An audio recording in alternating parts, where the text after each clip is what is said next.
am y 10 peth byth gofiadwy am wyliau cerddorol. Chi'n cyrraedd yn hwyr a dim ond chi eich hunan sydd i feio, yn cymryd lot gormod o amser yn llusgo lot gormod o stwff o'r car, a mae rhaid i chi fodloni gyda lleoliad allwch chi mond ddisgrifio fel uffernol.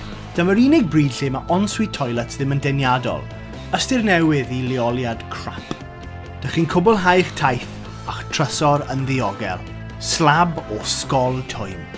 Sgol i frecwast, sgol i ginio, sgol i de. Probably sgol i soper. Cadwch nhw ar bandalia neu mewn trwser bagi. Ti ffili ffolio unrhyw beth ar y maes. Mae'n anochel, rhywbryd yn y penwythnos, i roed chi gerdded nôl i'ch pabell, yn y tywyllwch, yn feddw, ar eich ben eich hun, a probably totally ar goll.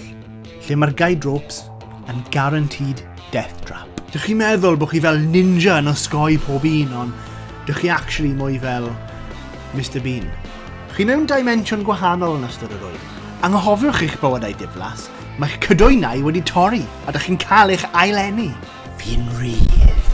O pobl yn gwisgo hetiau od a welis amryliw, a mae rai pobl hyd yn oed yn gwisgo hanner gardd werth o flodau ar eu pennau, a dwi'n rydd. Dwi'n rydd. Gelyn pob gwyl wrth gwrs yw'r glaw. Gret os ych chi'n fan o nofio trwy ffwrdd mewn knickers glib, ond i'r mwyafrif, yr unig rwyddhad yw'r wet wipe wash. O ie, mae gerddoriaeth yn mynd ymlaen hefyd. Pwysig cofio bod pob act ar y llwyfan ddim at ddant pawb. Ac i berson resymol, dim ond un ffordd sydd i ddangos eich anfodlonrwydd. Beirniadaeth yn y botl. Don't mourn, ammonia. Mae tocynnau i'r festivals ma'n ddrud, ond mae well gyda rai skipio'r bandiau o jyst treulio'u hamser yn eistedd o dan gazebo.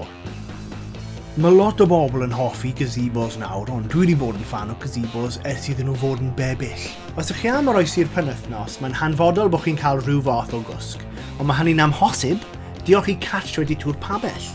Os ych chi'n cysgu ar y tu allan, dych chi'n socian. Os ydych chi'n cysgu yn y canol, dych chi'n ffrio. Sut ydych chi'n ennill? Ble mae'r sgol? Mae'r noson yn mynd o nerth i nerth. Dych chi wrth eich boddau a dych chi ar fi'n gwylio'r headliners. Ond, mae yna wastad un ffrind sydd yn mwynhau bach gormod. Ar ôl sbel, dych chi'n cael digon o ofalu amdanynt a chi jyst yn penderfynu fel grŵp o ffrindiau. Rhaid mae angen i rywun fod yn ffrind da a fod yn gyfrifol am y pleb fan hyn a cymryd nhw i gysgu. Tagach y person sydd yn joio gormod isod. Yeah. Mae'r gwyliau yma'n gêm i'r ifanc. Ond ys dim oedran penodol i fod yn ifanc. Ffordd o feddwl yw fod yn ifanc.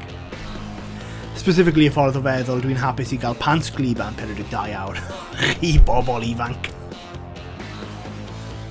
I chi di goroesi penwythnos o bants glib. I chi'n feistr o wet wipe wash. Tagiwch y pobl yna sydd wedi mwynhau gormod a difetha'r penwythnos. A ffarwel.